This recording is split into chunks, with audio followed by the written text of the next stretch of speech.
Hello and welcome back to our introductory R programming course. Today is all about improving your R vocabulary by learning the functions that data scientists and statisticians are using all the time to analyze data in R. R has a lot of built-in features that make data analysis quick and easy. We're going to focus on functions that we haven't covered so far in this introductory R programming course.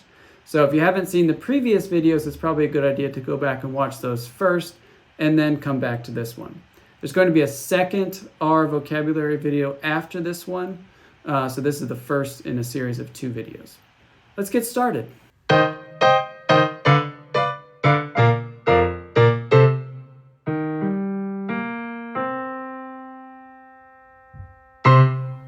Okay, today is all about improving your R vocabulary. Many of the ideas for functions to include in this video come from this link here. Hadley Wickham has a book called Advanced R, and the first edition of the book had a chapter called Vocabulary. So a lot of these functions come from there. And so I've gone through those and left out some of the ones that we've already covered. And this will probably be split into 2 videos. So this one will, here's the agenda for this video, and then we'll have another video with some of the other functions that we haven't covered yet. Okay, so vocabulary is all about learning some functions that every R programmer needs to know. The first one is maybe kind of obvious, is how to work with linear models and doing regressions. So the main function that you interact with for doing regressions is called LM. So let's show this on a data set. So I'm going to read in the housing data that we've been working with.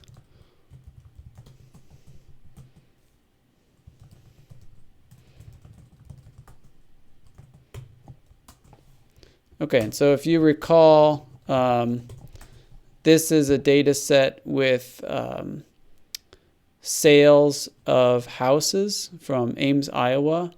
For the period, let's see, sale price, year sold. So we could do table Ames $year sold, period 2006 to 2010.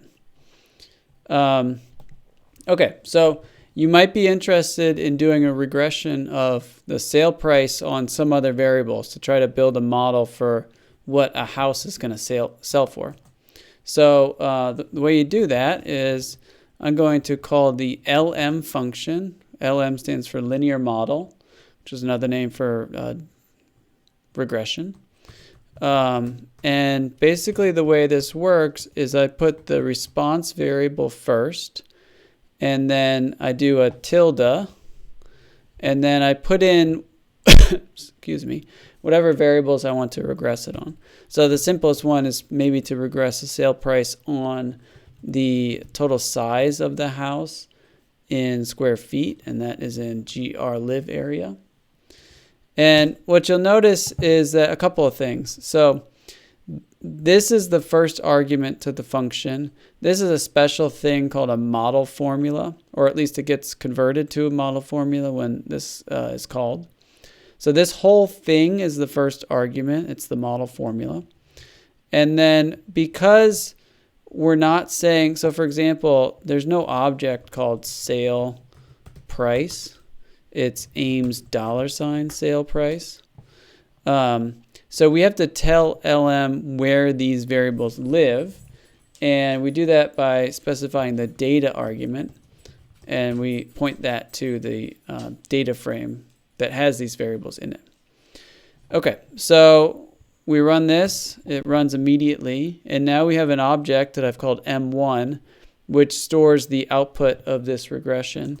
And to look at it, you just say summary of that object. Okay, and so these are the results of the regression. This is how the LM function was called. These are residuals, so we're not covering how regression works in this course, but associated with each observation is a residual, which is a measure of the error in either direction of the model. And then down here is kind of the important stuff. These are the estimated coefficients. So this is a regression with one continuous covariate and one continuous response. And it automatically includes an intercept. This gets interpreted as like the expected cost of a house with this variable set to 0. So like a house with 0 square feet, which isn't so interpretable. But this is the expected increase in house price for each additional square foot. So it's $111. And then you have, these are estimates of parameters in a model. Those estimates come with uncertainty measures called a standard error. And from that, you can compute a t-statistic and a p-value. Again, we're not going to cover regression in this. So if you're familiar with this, that's great. You know what all this stuff means. If not, you'll see it in your first introductory statistics course. And then there's some additional information plotted at the bottom, or printed at the bottom.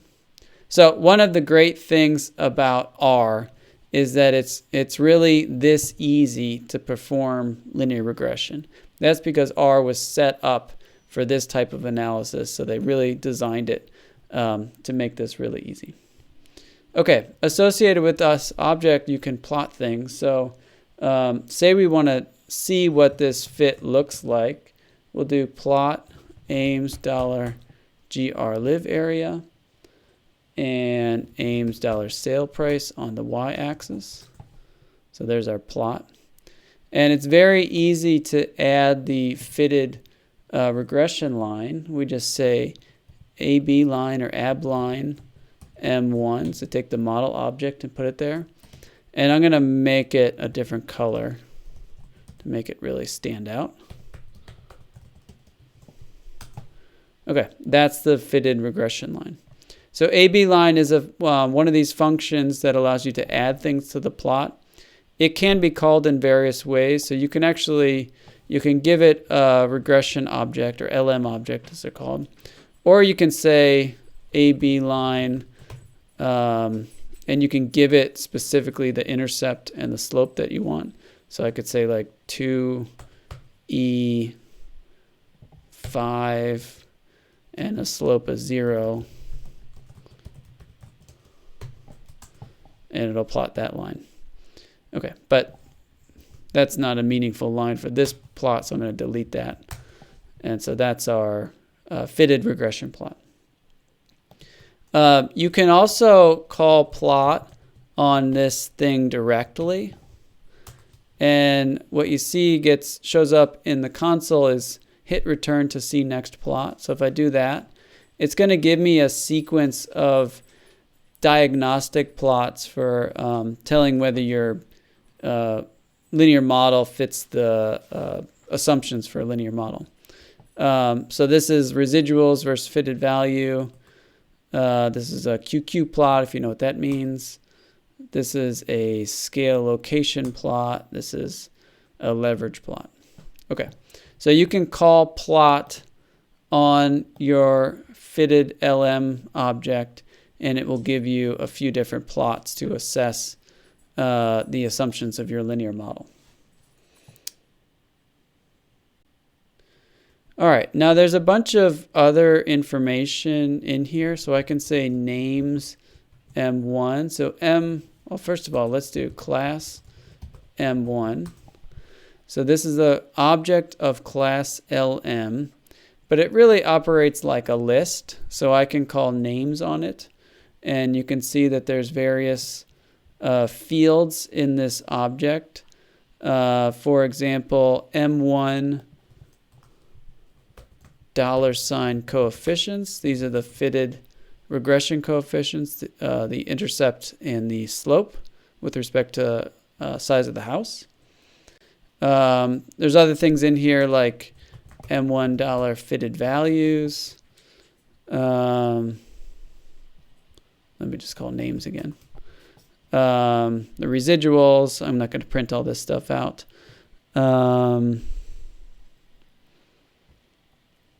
M1 DF residual, DF dot residual. So this is the degrees of freedom for the residuals.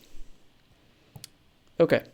So there's a bunch of stuff in here, and you can extract information from this M1 object, this LM model object.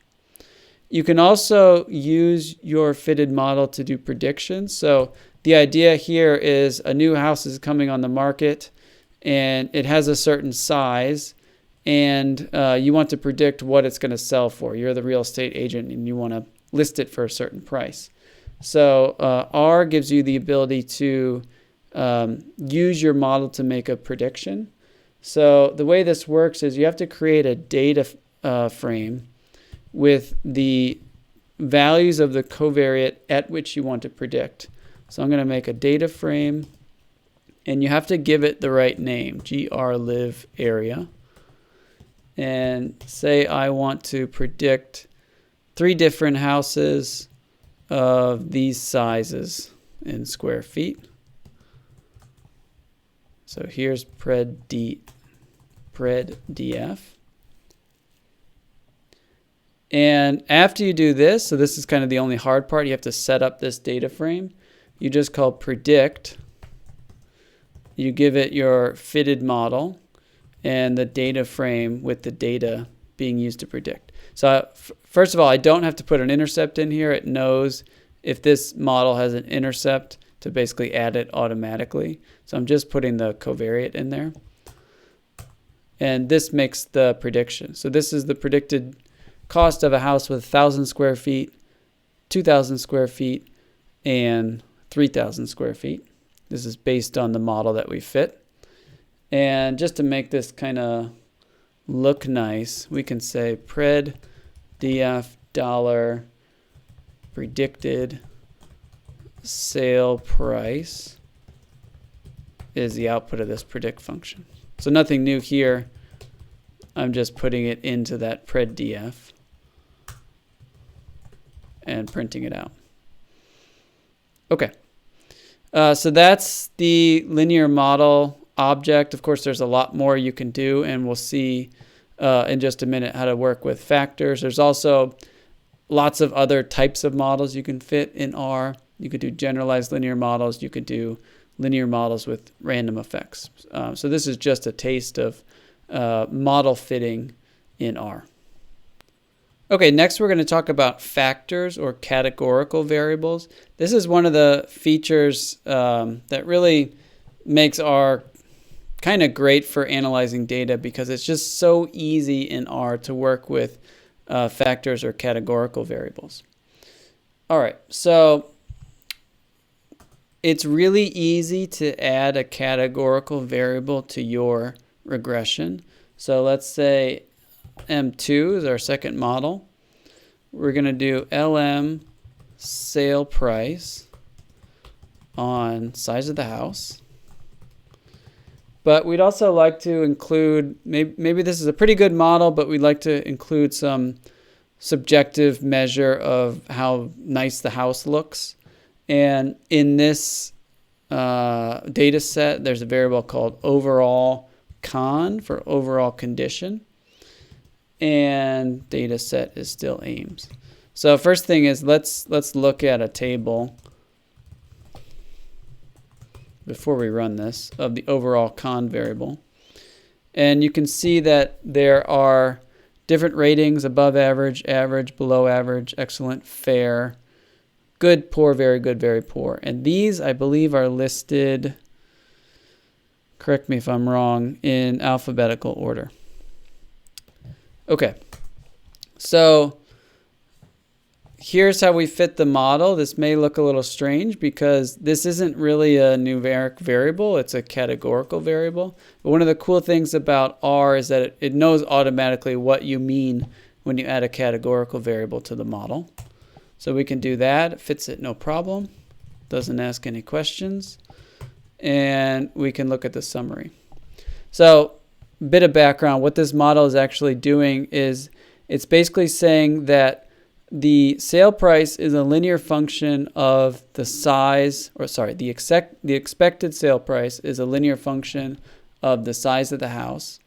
However, there's a different intercept for the different conditions of the house. Same slope for every condition, but a different intercept for every condition. And if you search through these and you have a keen eye, you'll see that the condition above average is left out. And that's because there's always a baseline condition, and that corresponds to the intercept. So the way you read this is the intercept for above average houses. So this is, again, not quite interpretable because it wouldn't make sense to have a house with of size 0, but that's what it is, especially if it had a condition. But this is the fit of the model. So, and then these numbers, you interpret them relative to the baseline level or the reference level, which is above average. So you can see, some of these make sense, some kind of don't. Average is this much better than above average. Below average is worse. That kind of makes sense. Excellent's better. Fair is not good. Good is good. Poor is poor. Very, very good is very good. And very poor is very poor. Okay, excuse me. So what's going on here is that R is automatically converting. So if we say type of Ames $overall cond, this is just a plain old character vector. And what's happening is R, when you put it in the model like this, it's automatically converting it to a factor or a categorical variable. So let's just see how to do that manually. So I can say Ames $overall cond, and we convert it to a factor with as.factor.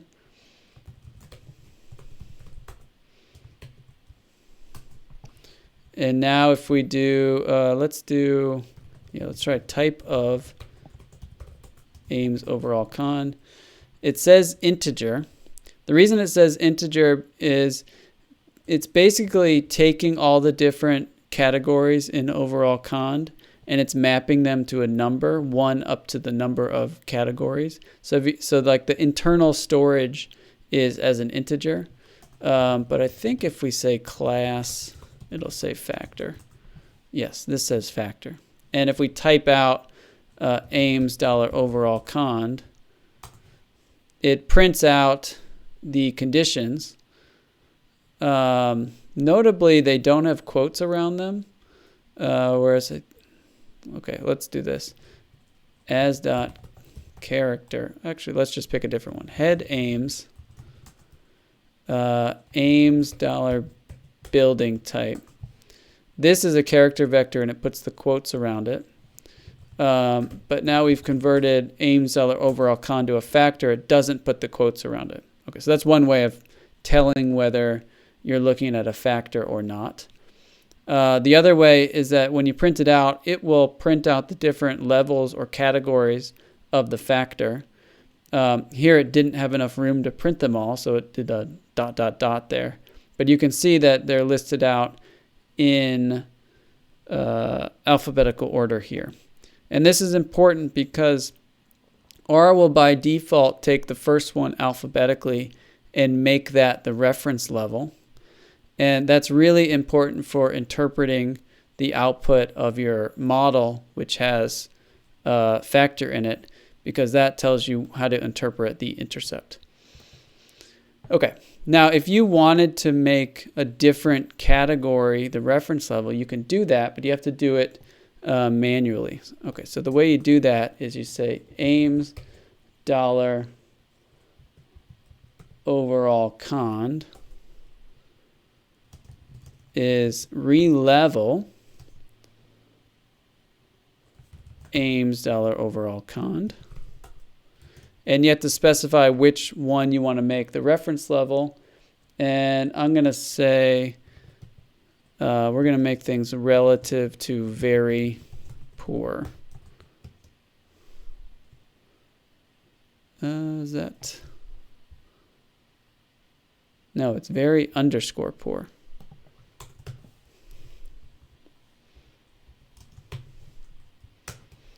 And now when I print out Ames $overall cond, it puts very poor first.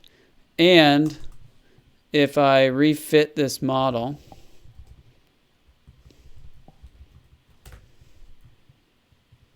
with the new one, now this intercept corresponds to very poor, and everything else is relative to very poor. So this means above average. The intercept for above average is 101,000 higher than the intercept for very poor. All right, so one of the great things about R is built-in support for factors or categorical variables, and things like LM know exactly what to do with them. All right. Similarly, R has built-in support for probability distributions. Let me make some space here. And they all kind of have the same format. So let's look at the documentation for R norm, which we've seen before. And for each distribution, the documentation looks like this, or something similar to this at least. There should be 4 functions, and they have basically D, P, Q, and R with the name of the distribution. And D means the density function, probability density function. If it's a discrete variable, this means the probability mass function. P norm means the cumulative distribution function, if you're familiar with that. Q norm is the quantile function, which is, you can think of that as the inverse of the cumulative distribution function. And then R, with the distribution name, is a function for simulating data from that distribution. And each one will have different parameters associated with it because each distribution has different parameters. So let's look at another one. What did we write? R unif we've seen. So R unif, again, has 4 functions. And for a uniform distribution, you have to specify the endpoints of the uniform distribution. By default, it does 0 to 1, but you can set those to whatever you like. Let's do one more. R binom. Okay, so for a binomial, you have to specify n and p, and size is the n, and prob is the p. Okay, so let's put this to work here. Just to show, because you might not be familiar with what PDFs and CDFs look like. So let's do that for normal. Let's say QVec. I'm just making a sequence of numbers to cover the normal distribution, or most of the normal distribution. So I'm going from -5 to 5. And the first thing I'm going to do is to plot the density. So I have to first calculate that, prob dense, and I use the D version, D norm, and I'm going to use the default arguments, the default parameters, which is mean 0, standard deviation 1, but I have to give it the values at which we want to evaluate the density. So that's that. And now I can make a plot. Plot QVec prob dense. All right, let's just do that. All right, this plots circles by default, so I probably want to do a line plot since it's a function. Type equals L. And let's give it a title. Normal probability density. Okay, that looks pretty good. Let's do the CDF. For that, you use the P version of the function, so it's P norm. And I'll give it QVec again. And we'll make a plot.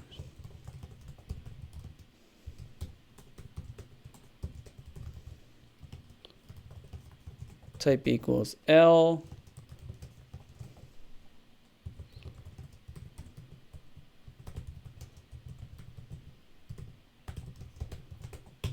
goes off the page, but let's not worry about it. And of course, you could plot these side by side if you do par mf row equals C12. Okay. All right, so that is the normal distribution. The D version of that function does the density. The P version of that function does the CDF. And there's also the, let's just do real quick. We could say, let's do 100,000. So here R norm is for simulating, and then make a histogram. Oh, and how do we reset? I'm just going to do dev.off. And that's that. Let's just jack up the brakes. Okay, so that's roughly the same thing as the normal density, but this is a histogram of actually simulated normal random variables. Okay, the last thing I want to talk about is this set of functions: unique, duplicated, expand.grid, and split. So we have actually seen unique in other videos, but I'm going to show you how to use it in a slightly different way. Turns out this works on data frames. And to demonstrate, I'm going to use our cyclone data set. This is data from Atlantic tropical cyclones going back to 1851.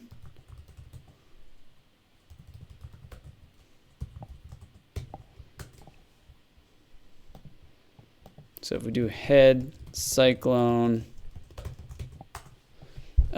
what the data has is a code, a unique code for each tropical cyclone. Tropical cyclone is a name for a large rotating storm. The strongest tropical cyclones are called hurricanes.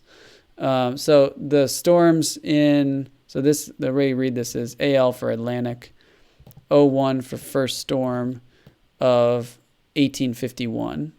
And back in 1851, they didn't name the storm, so the name is coded as unnamed. If we do tail to see the end of it, you'll see that it goes up to 2022, and these storms do have names. So each row gives information about the storm at a specific time, and they do it at 6-hour intervals.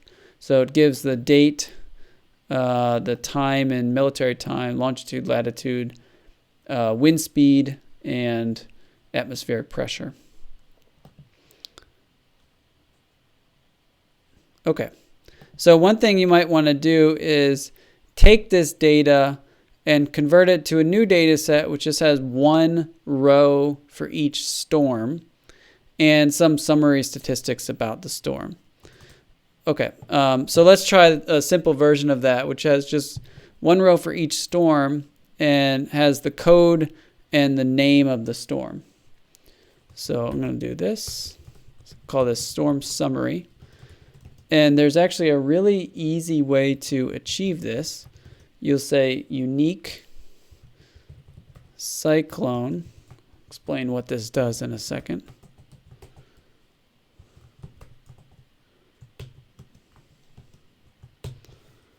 Okay, so let's work from the inside out. So this is a vector with two things in it, code and name. These are columns. These are going to be used to subset cyclones, so these are the names of columns.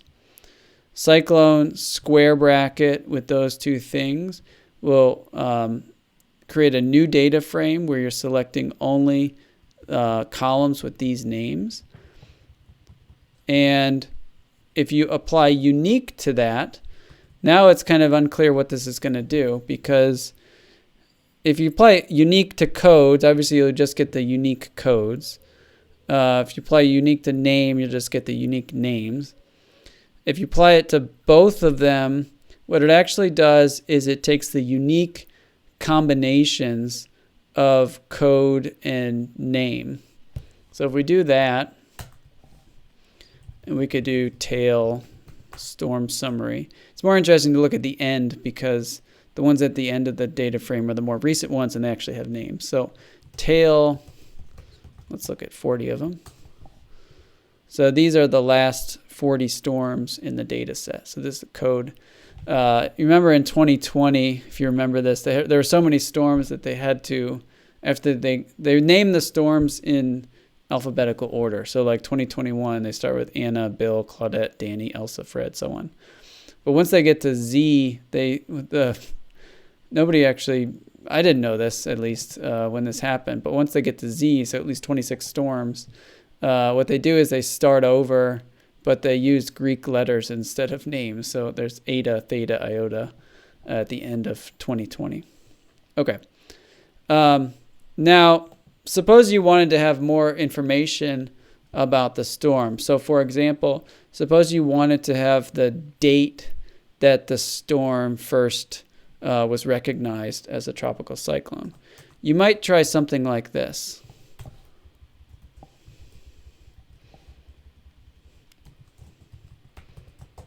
So just add date to the list of variables. But take a second and think about what this is going to do. I'm going to run it while you're thinking. And then I'm going to type tail storm summary n equals, let's just do 20 of them. And what it does is it takes the unique combinations of code, name, and date. So if a storm lasted for more than one day, for example, Nicole started on November 6th and was active until November 11th, there's going to be a row in the data for each of these. Whereas if you want to just record the date that the storm first arrived, you would want to just grab this first one, and likewise this one, and likewise this one.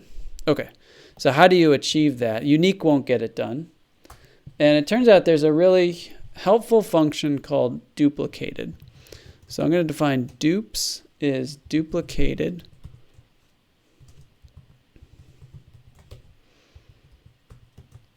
cyclone dollar code. So what's going to happen here is it's going to look at this vector cyclone.code. You don't really need the names for this because the codes are the unique codes. Each one has each storm has a unique code.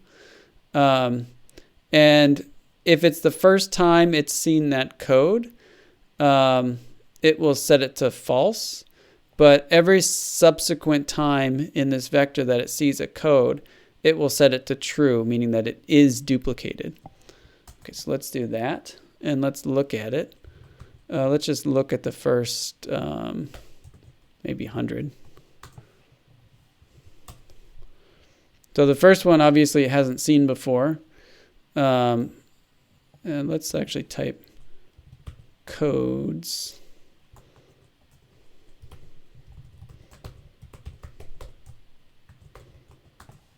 All right, so this is the first code. Hasn't seen that before, of course, so it's false. This is the same as this one, so it's true. And it's duplicated or true all the way up to the 15th one, which is this one. So this is where the second storm code starts because this is 02 instead of 01 here. Okay, now you can probably see, oh, we can use dupes to grab the information that we need. And the way this will work is we'll say, I want to make a new data frame. Oh, actually, let me first demonstrate this thing in another way. So I'm going to make a new data frame which has the duplicated values. And then the codes. And just for fun, the name. And I don't want to print out the whole thing, so I'm going to call head on this.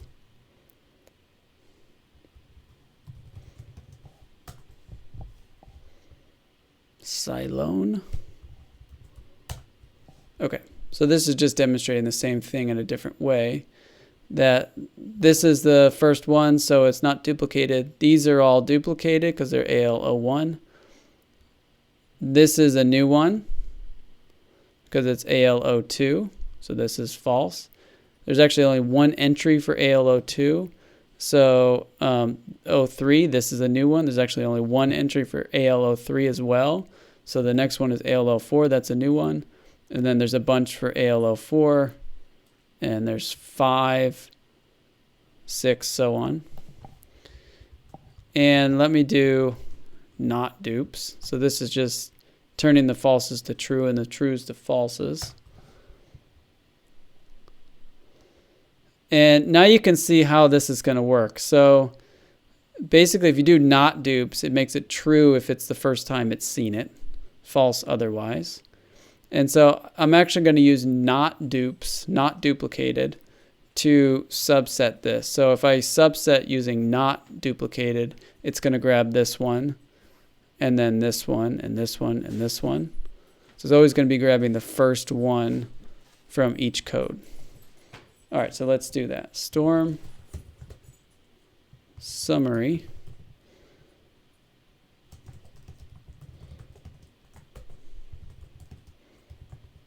So I'm going to grab the code, the name. I'll grab the date when it first started. I'll grab let's grab where it was when it first started, longitude and latitude. Okay, so let's inspect this. We're taking cyclone, we're getting the non-duplicated ones, and we're getting these variables. And we could do tail.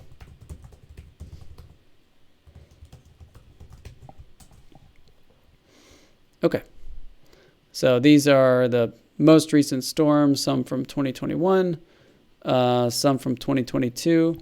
And it's also reporting not only the code and the name, but the date when the storm first appeared. Okay, while we're on the topic of unique combinations of things, I want to take a short digression and talk about the expand.grid function. So say you're running online retail shop and you're selling shirts, and you want to enumerate all combinations of sizes and colors of those shirts. So maybe you have some sizes. Let's make some room here.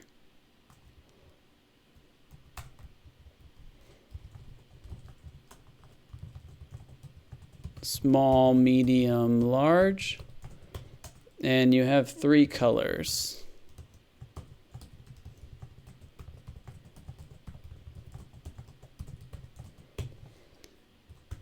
And you're going to make a data frame which has information about each of these combinations. And you want, to set that up, you have to basically, I want a data frame which has a row for small red, a row for small green, a row for small blue, and likewise a row for medium red, medium green, medium blue, large red, large green, large blue. So say you want to count the number sold in each of these categories. The function for doing that is called expand.grid.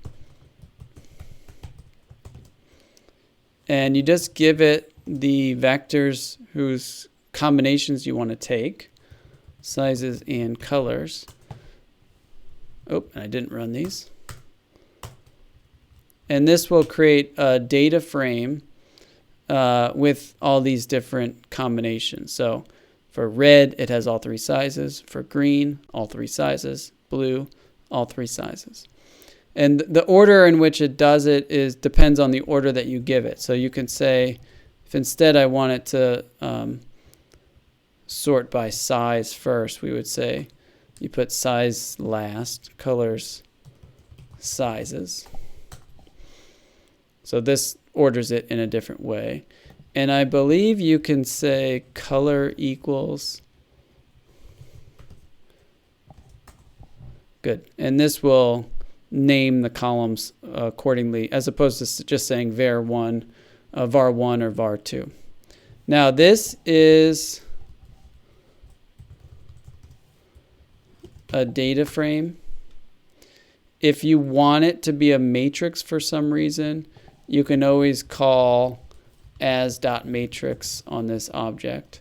And R does have support for character matrices if you need that. So you could do that even though it's not a numeric type. Okay. And you can go beyond 2. So say maybe you also have different fabric types. You have a natural and a synthetic. You can do expand.grid.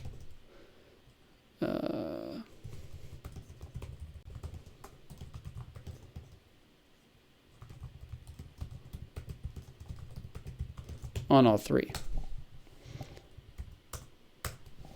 Okay. And again, the sorting is the one you put last gets repeated for all combinations of the ones before it.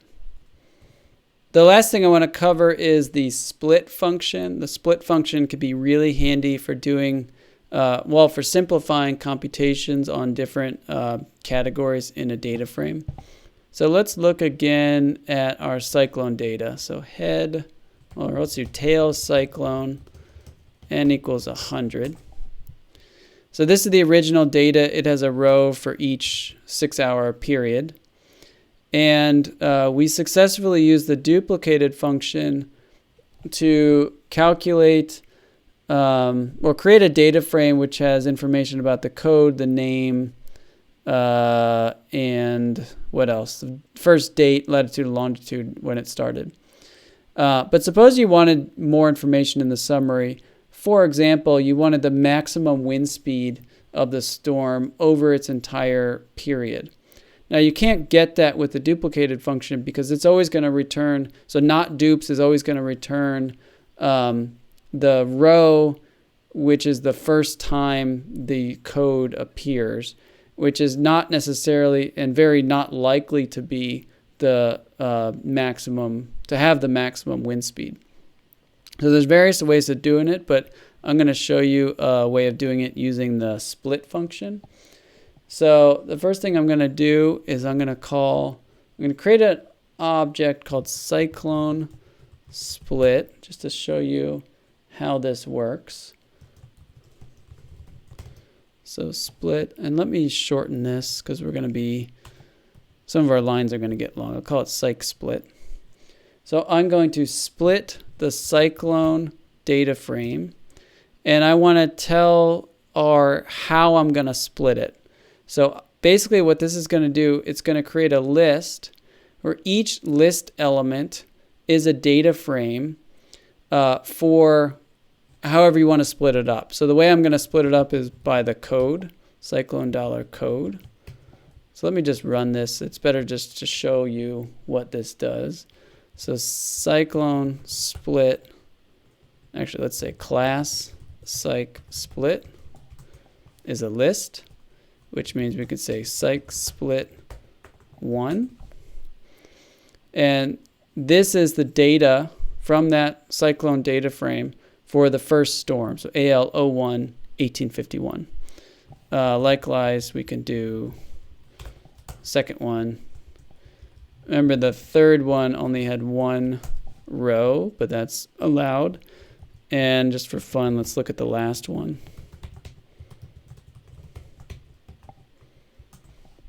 That was, oh, interesting. The last one is not the last one in the data frame. I think it does it.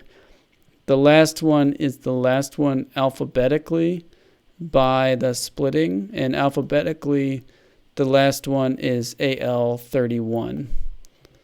Okay, but that's fine.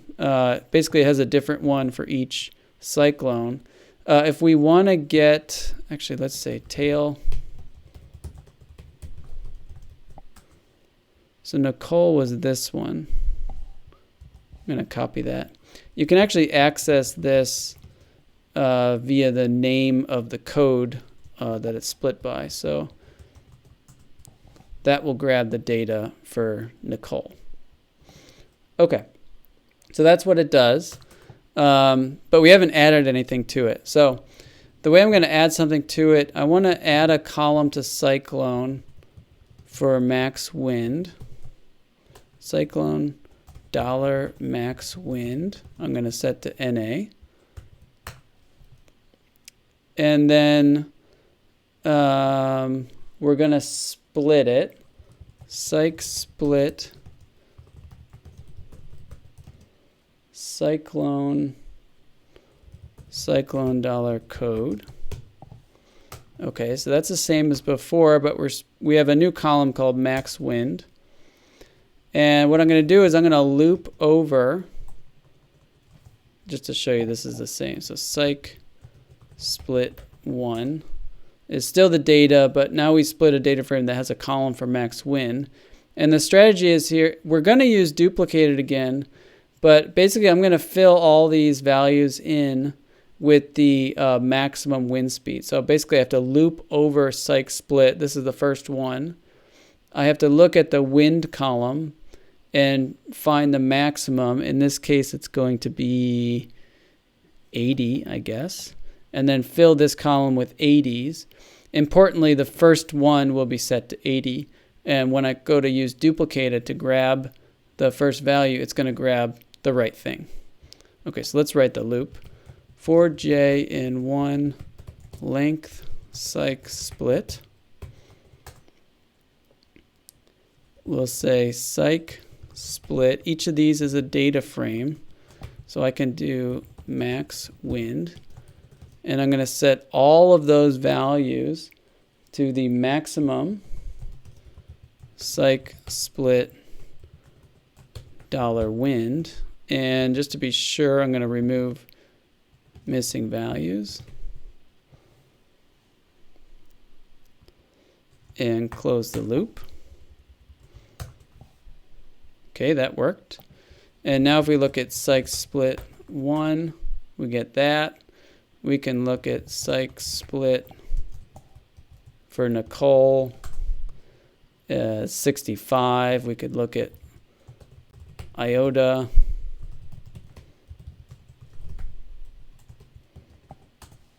That was 135, which is this one here. Okay.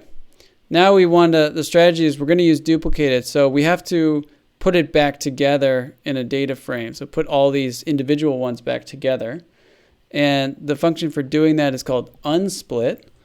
Cyclone unsplit. We give it the thing we split. Now this has the filled in column for max wind. And for some reason, you have to say how you split it. So you do that. Takes a second. We could do tail cyclone. All right, so now it has the, let's do more than that. Let's do, now for Nicole, all the entries are the maximum for this column. For Martin, it's a different value. And now we can just call duplicated on this. And this is going to be a longer line. So let me make a variable with the variables we want to grab. So we want the code, we want the name, the date, longitude, latitude, and again max. We want max wind. And now I could say storm summary is cyclone. We're going to grab the non-duplicated rows, and we're going to grab these variables.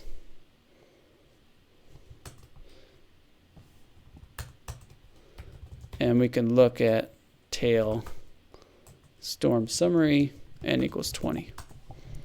Okay, so now it has the column for max wind right there. The other way of doing this would be to create storm summary as we did up here, and then just add a new column for max wind, and then loop over the individual codes and look in the cyclone data, find the rows and cyclone data for those codes, figure out what the max wind is for those rows, and then put it in here. That can be somewhat inefficient, because basically for each storm you have to do a search of the which indices match that storm. And so for very big data sets, that can be kind of slow. And it can often be more inefficient to just split it up ahead and then loop over the different splits of the data frame and do the calculations you need there. Okay, so this can be a little bit more efficient. And the code's, reasonably short to accomplish that. Okay, so that's your first set of vocabulary. We covered linear models, predictions. We covered factors and factors in linear models, distribution functions, and then a set of functions for looking at unique values, duplicated values, expand.grid, which does every combination of 2 or more vectors, and then we just looked at the split function. All right, that's it for today. Thanks for listening.